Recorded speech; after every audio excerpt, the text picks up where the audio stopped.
चलत रही धागा धागा तनी कमार राजा जी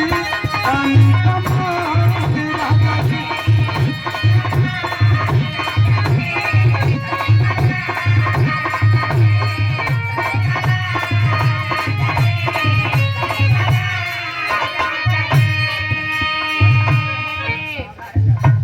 साहब यादव वार्ड मेंबर साहब आपके द्वारा 1000 रुपया का पुरस्कार भैया के प्रणाम तरी ताली बजा के आशीर्वाद दे दो लोग कि भाई आशीर्वाद दे दिया है कि मुखिया हो जा ठीक ना। हाँ भाई का आशीर्वाद के बाद हमारा आशीर्वाद लगे जिला पार्षद हो जा हो जी तो 1000 का जगह 2-3 में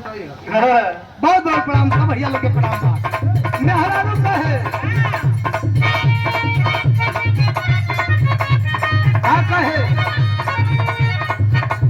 अरे तोहरे लाशा चल बाटे तोहरे लाशा चल बाटे भाती कुमार से चिपके आके पर एक कर प्यार से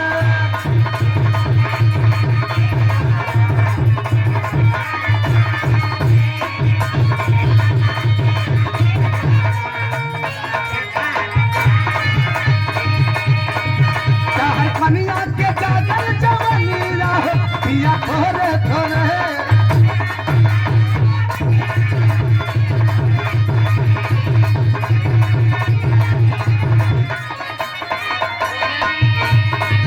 मजा लूटे लूटे पिया थोड़े थोड़े